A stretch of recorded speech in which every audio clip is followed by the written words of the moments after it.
people are trying to enter behind you. All right, looks like everyone's here. So let me introduce myself. My name is Danielle, down at the end. In the famous squid fight from 20,000 leagues under the sea, the giant squid was a monstrous marble known as a full-size mechanical effect. And in the Poseidon adventure, that giant tidal wave, created by large water-filled dunk tanks, rolled over a scaled-down model of an ocean liner. Here is the Disney's recreation of one you'd find on an actual tugboat. It also serves as a mock-up of the pilot house of our miniature tugboat, the Misfortune. And speaking of Misfortune, it looks like Michelle just brought me 2 new volunteers. Hi, what's your name, sir? Ryan. Ryan, nice to meet you, Ryan. What's your name? Barbara. Barbara, it's been nice knowing you. Why don't you turn around, follow Michelle, step inside, and spin the wheel of Misfortune. All right, Ryan, while Barbara's getting all set, I'll just let you know that in a few minutes here, you and I are going to create a big storm sequence using some pretty heavy-duty mechanical effects. But before we do, let's make sure she's all set. Hey, Barbara, how you doing in there? All right, I think you'll enjoy the show a lot more if you put your hood up. That's it. And you see those strings on the side? That's it. Pull those nice and tight.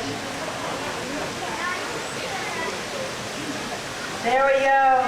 Our scene begins as Michelle rocks the pilot house, simulating movement on the high seas. To make the scene seem more believable, I'll add rain, and in just a moment I'll add wind. But I'm going to need you, the audience, to cue the action. When I count to 3, I need all of you to yell, "Dump it!"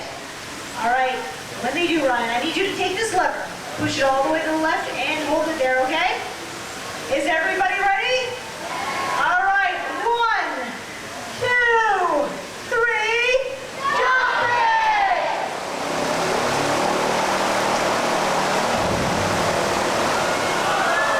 And cut. That was great. Now let's take the scene we just shot, edit it together with some footage of our miniature tugboat, shot in a tank just like this using the same wind and rain effects, and you'll see how miniatures, mechanical effects, and 2 highly trained professionals combine to create a classic high seas adventure. Keep your eyes on those monitors.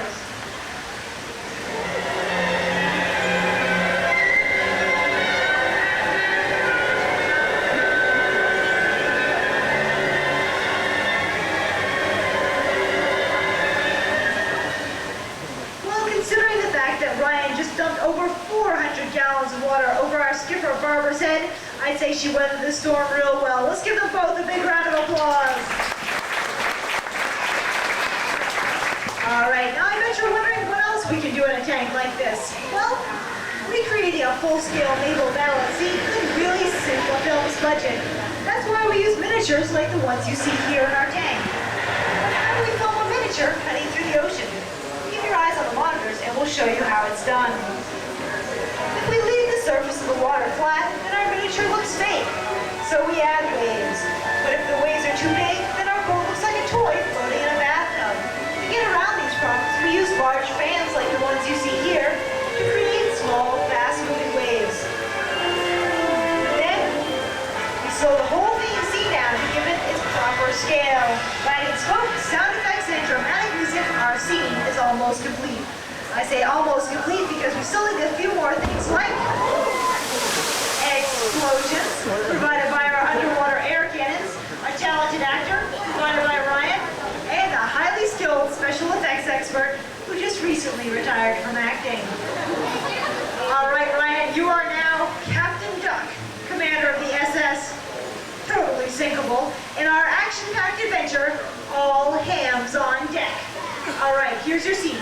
You are now on patrol in the deepest, darkest regions of our special effects water tank when off in the distance you spot a battleship. It's over here, Captain, to your left.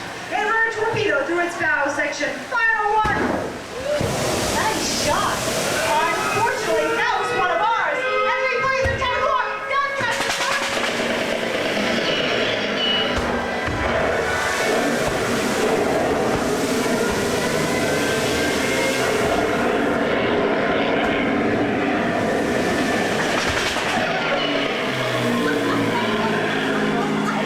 Phew, I'm glad that's over with.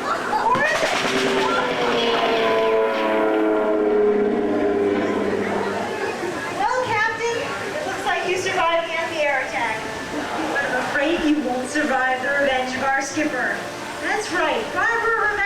400 gallons of water you dumped over her head earlier, and now has you surrounded by enemy torpedoes in every direction. Fire torpedoes. They're getting closer and closer. Captain, you're a dead duck.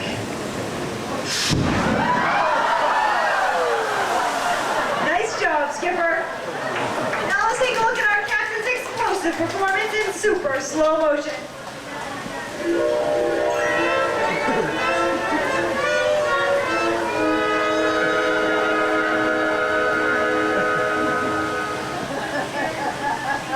Well, Brian and Barbara, I can honestly say it's been a blast working with both of you. Let's give them both a thunderous round of applause. All right, while Michelle takes our two brave volunteers to get right off, I need all of you to turn to your left.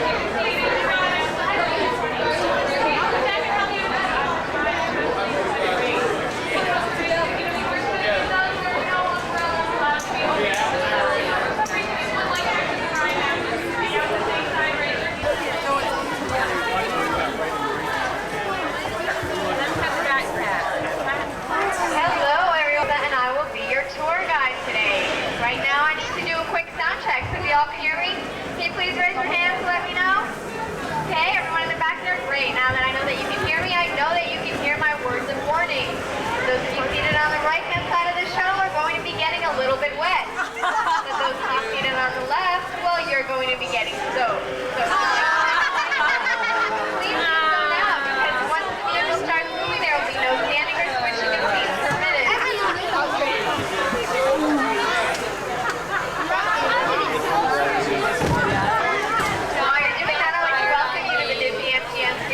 We here in Florida are the counterparts of the Burbank Studios in California. As I mentioned before, my name is Krista and your driver today is Shay.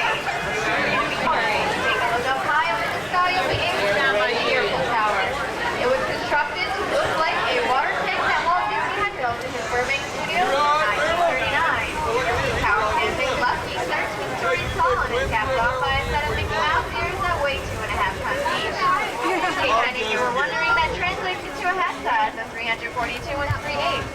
Now the reason that I know that little bit of somewhat odd information is because usually around the holidays, we like to top it off with a big red stocking cap. However, this year we decided to spot it instead in celebration of the release of 101 Dalmatians. The Disney MGM Studios is a high-tech of the Mickey Mouse Club and Adventures in Wonderland. There are usually a number of things going on here in our studios, and today is no exception. Earlier this morning, they were testing some new special effects. If we can get clearance, Shay will take us through there later on. At the MGM Studios, would you be able to see such unique forms of transportation of the stars? As we round the corner here, you'll see a small portion of our greens department. In the greens department, they have their own cast of characters as well. These characters are known as topiary. Topiary are sculpted figures that can take anywhere from 3 months to 10 years to fully develop. Throughout the Walt Disney World Resort, we have over 180 topiary. In fact, the area that we're passing through now are known as bungalows. Bungalows are office buildings that different production companies use when they are filming or shooting. Here are our backlot or sound stages. In the bungalows, the writers, directors, and stars meet to discuss today's production before the shooting actually begins. We have 4 major bungalows here on our property, 3 of which are currently being used by HBO's cast and crew for the upcoming anthology From the Earth to the Moon, mysterious being executively produced by Tom Hanks. We are now entering our creative costuming building. In costuming, it all begins with a designer sketch. If you take a look to the far walls on either side, you'll be able to see examples of some of these sketches. From here, our tailors and seamstresses take over. Take a look to the left right now. You'll be able to see a dress that's worn by Madonna in the movie Evita. In the next display case, we have some wardrobe from the movie The Preacher's Wife, starring Denzel Washington and Whitney Houston. We also have some wardrobe from the movie Ransom, as worn by Mel Gibson and Rene Russo. And last, but certainly not least, we have some wardrobe used in the film 101 Dalmatians. Up to 180 artists create, design, and manufacture all of our wardrobe needs here at the Walt Disney World Resort. They use over 175,000 yards of fabric to make over 12,000 garments. That makes us the largest working wardrobe facility in the entire world. To your left is our prop warehouse. Currently currently being used by HBO to store period pieces from the 1960s, which are going to be used in the anthology From the Earth to the Moon. To your right is a Delta L1011, which has been remodeled for film and video production. It was used in the movie Quick Change, starring Gina Davis and Bill Murray, as well as in the film Passenger 57, which starred Wesley Snipes. Over to your left right now is our scenic shop. In the scenic shop, carpenters create and maintain sets that are used out on location as well as here in our studio backlot. They've done sets for the TV series Moteurs Action, and they've also recreated the likeness of the interior of the U.S. Supreme Court room for the award-winning miniseries Separate but Equal. At the beginning of this tour, you saw a special effects above water tank. Coming up on your left under a mid-green canopy, you'll see a special effects water tank that we use to make underwater scenes. This tank looks a lot like a swimming pool, except the bottom is sculpted to look like the ocean floor. And the sides are painted black and blue to present the illusion of distance. The entire tank can hold up to 127,000 gallons of water, and it ranges in depth from 4 to 16 feet. Only the front portion of this house has been constructed. This is what we call a false front or a facade. Because different scripts call for different neighborhoods, the 8 houses on this street have been constructed to reflect the different architectural designs that are prevalent throughout the United States. Brown House number 242 was used as Burns' house in the movie Ernest Saves Christmas. This was the first feature-length film ever to be filmed at the Disney MGM Studios all the way back in the year 1988, one full year before we opened the park to the public. Coming up on your left is a beige Hawaiian-style house that you all should recognize. It is by far our most famous house here on Residential Street. Let me give you a hint as to who used to live here. Sophia, Dorothy, Rose, and Blanche.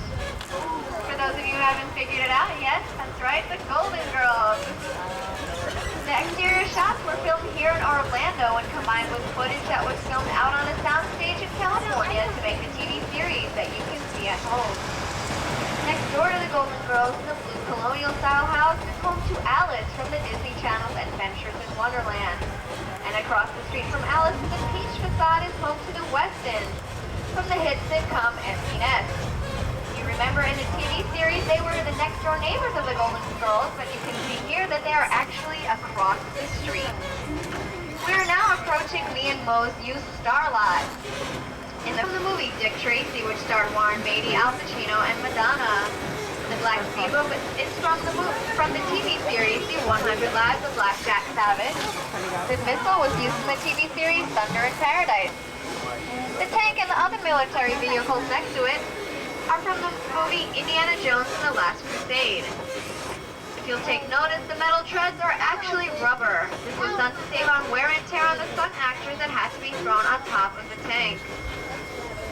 These 3 blue Plymouths are from the movie Who Framed Roger Rabbit. As each car was hit, shot, or blown up, a different car was used. I bet you can guess which car Roger got his little hands on. The trolley was also used in that film. It actually is not a trolley at all, but a city bus that has been remodeled to look like a trolley. The steel wheels are actually fiberglass coverings that are hiding the real rubber tires located underneath the bus. From Disney's The Rocketeer, we have the Rocketeers plane the GB and Howard Hughes' experimental autogyro plane. The battered bobsled and the pushcart are from the movie Cool Runnings.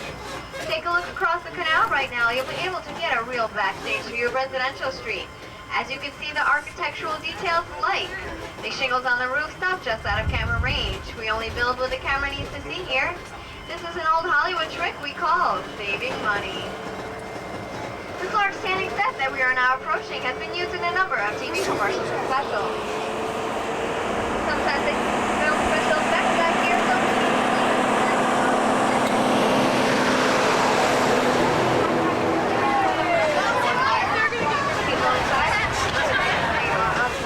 while inside, I like to warn you that we're going to be on a bridge for the entire time, which gets to be pretty bumpy. So please make sure that you have a tight hold on all personal belongings, as well as any small children that may be traveling with you. Once again, I'd like to remind you to please stay seated at all times.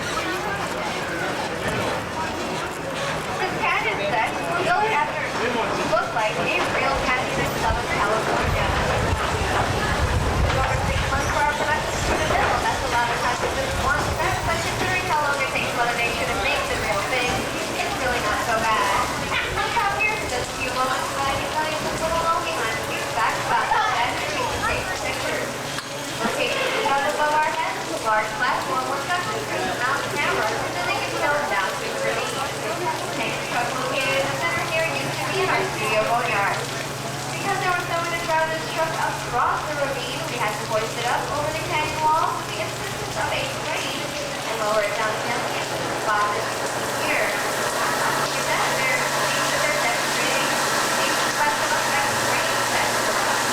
And this is actually used as water spout located on the boat house. Draw the spray of water outward and it squirts across the path, creating that ability to rain.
Helpless little shuttle.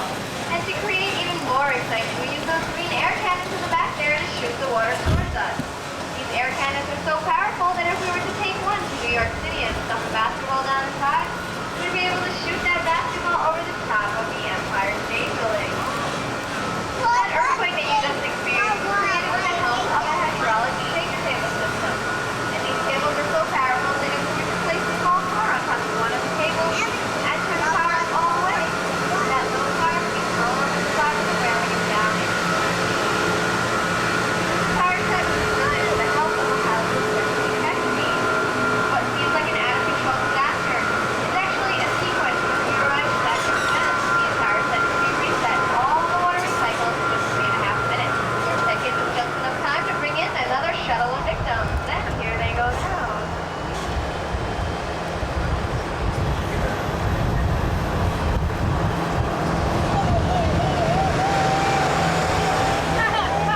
Sit back, relax, folks. Remain seated at all times, please. We're going to be parking on top of a little bit of a laundry room. From the canyons of California, we will now head to the streets of New York. Sit back and relax. We should be there momentarily.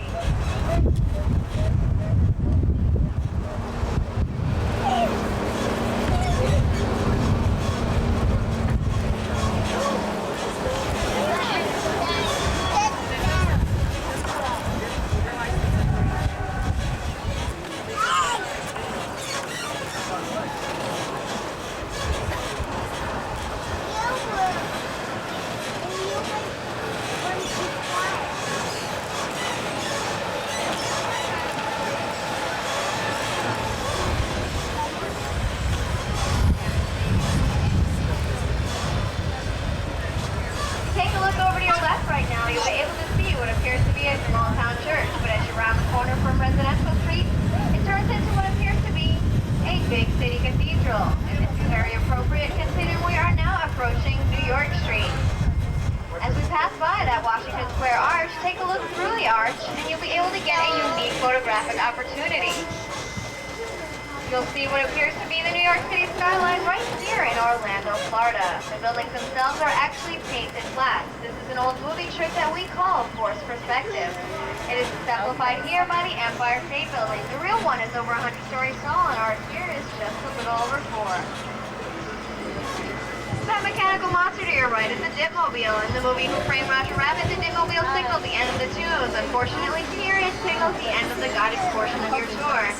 But it is not the end of the exciting things that you'll be able to see. You'll be exiting through the American Film Institute showcase. While inside, you'll be able to view props from the movie Evita and some